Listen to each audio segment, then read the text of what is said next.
Reds battle through adversity in unique Bristol Motor Speedway game. In the world of sports excitement, sometimes the story isn't about a trip to victory lane, but rather about the lively atmosphere and unexpected twists that happen along the way. That was certainly the case at Bristol Motor Speedway, where the Cincinnati Reds experienced a weekend full of ups and downs, despite not securing a win. And this is the part most people miss. Even in defeat, there's a story of resilience, camaraderie, and memorable moments worth celebrating. Despite the absence of a checkered flag this time around, the Reds enjoyed a vibrant and energetic vibe throughout the event. Rain delays extended the game by an extra day, turning the weekend into a unique, almost festival-like experience.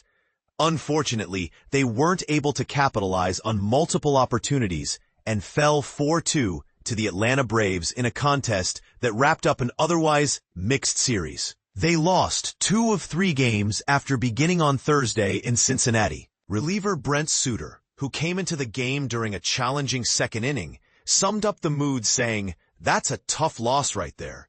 We got a fun atmosphere. I'm very grateful to be part of this. But once we're on the field, we're fully committed to winning and giving it our all." As a reminder, fans can catch a special Snoop Dogg post-game concert on August 11th, after the Reds face the Phillies. Another reason to keep following the team's exciting season. The weekend's theme leaned into racing, with the Reds embracing the motorsports spirit on Saturday. The team even received a visit from musical performers Tim McGraw and Pitbull in their clubhouse before the game, adding a layer of entertainment and energy. Still, the core focus remained on winning, crucial for their postseason push. As of now, with a record of 58 wins and 54 losses, Cincinnati is working hard to stay competitive, especially as they chase the final NL wildcard spot, currently held by the San Diego Padres. Rain and weather conditions complicated the game plan, especially on Saturday. Rookie pitcher Chase Burns bounced back from an unusual situation. He threw an 18-pitch perfect inning with 2 strikeouts before the game was postponed. When play resumed on Sunday, Burns couldn't continue, leading the team to shift to a bullpen approach to finish the game. Burns, just 22, is regarded as the Reds' top prospect and hails from Tennessee. Reflecting on the experience, he shared, "It was a once-in-a-lifetime opportunity to play my first MLB game in my home state. I really enjoyed it and am thankful for the experience. Though Mother Nature had other plans, I got my inning in, and that was really cool." For the rest of the game, Cincinnati relied on 5 pitchers to navigate through the tough conditions and tight contest. Suter highlighted the team's fighting spirit, noting, "We all thought, hey, let's win this game." Everyone was ready to do whatever it took. Sure, adversity struck, but this is the big leagues. If you're afraid of setbacks, maybe this isn't for you. On the field, the Braves took an early lead after Eli White hit a 3-run homer in the second inning, which came shortly after Suter inadvertently gave up a home run earlier that inning. White continued his offensive surge with a solo shot in the 7th against the Reds' right-hander, Scott Barlow. Despite these setbacks, the Reds kept battling, with chances to turn the tide, including a couple of key plays in the 8th inning, but ultimately came up short. One of the most thrilling moments was in the 9th inning. TJ Friedl began with a sharp single, giving the Reds hope. Matt McLain then almost tied the game with a home run that was knocked down near the top of the right field wall, forcing him to settle for a single instead.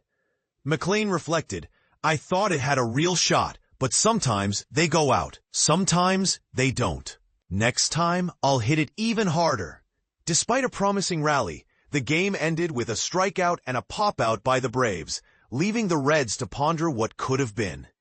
Although the game attracted a record crowd of over 91,000 fans, showcasing the magic of the motorsports venue, it underscored a vital reality. Winning remains the priority. Now, the Reds head to Chicago for a major 3-game series against the Cubs, knowing every game could be pivotal. As McLain summed up, "The pre-game spectacle was unforgettable. a once-in-a-lifetime experience. But at the end of the day, it's still a baseball game. And today, we didn't win. That's tough, but we're already looking ahead to tomorrow. Speedway Classic, record attendance and logistical challenges. In a stunning turn of events, the Speedway Classic, held between the Atlanta Braves and Cincinnati Reds, shattered the attendance record that had stood unchallenged since 1954. Despite facing significant logistical hurdles, the game attracted a staggering crowd, leaving a lasting impression on baseball history. Over 85,000 tickets were snapped up for the historic event, setting a new record for an MLB regular season game. However, the celebration was somewhat dampened by operational challenges that left many fans frustrated. The official tally for tickets sold was 91,032, surpassing the previous high of 84,587 set during a match between Cleveland and the New York Yankees on September 12, 1954. It's worth noting that the highest attendance for a single MLB game remains the 115,300 tickets sold for a preseason clash between the Los Angeles Dodgers and Boston Red Sox at the Los Angeles Memorial Coliseum on March 29, 2008. But here's where it gets controversial. The logistics of hosting such a massive event at Bristol Motor Speedway in Tennessee proved to be a double-edged sword. Fans faced long lines and shortages of food during the first rain delay, which stretched for over 2 hours.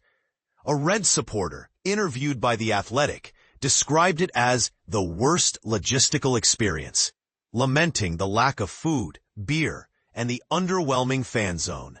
Social media was abuzz with complaints, including one from seasoned trial lawyer Lester Tate, who once led the State Bar of Georgia. He compared the Bristol game to the infamous Fyre Festival, tweeting, "The Bristol game was the MLB version of Fyre Fest." Fox Sports' Kevin Burkhardt added fuel to the fire by remarking on air, "We're out of food, so it's really panic time." In response to the chaos, the venue's communications team announced on Sunday morning that spectators could bring in their own food and non-alcoholic beverages, a privilege not granted on Saturday. This decision came too late for some, who had already taken to local stores to stock up on essentials before heading back into the stadium. And this is the part most people miss. The Braves emerged victorious, winning 4-2, but the logistical missteps cast a shadow over what should have been a momentous occasion.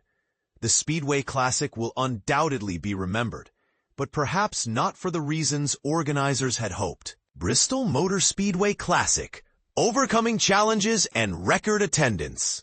Oh, what a weekend it was at the Bristol Motor Speedway. The MLB Speedway Classic was supposed to be the highlight, but Mother Nature had other plans, forcing the game to be moved to Sunday due to rain. Despite the challenges, General Manager Jerry Caldwell was still thrilled with the weekend, saying, "We always want to exceed everyone's expectations, and Mother Nature threw us a curveball." But here's where it gets controversial. Many fans reported that the concessions ran out of food during the weather delay. Caldwell apologized and explained that the game was going 30% longer than expected, with everyone under the grandstands. He promised to make it right with any fans who reached out. Over 91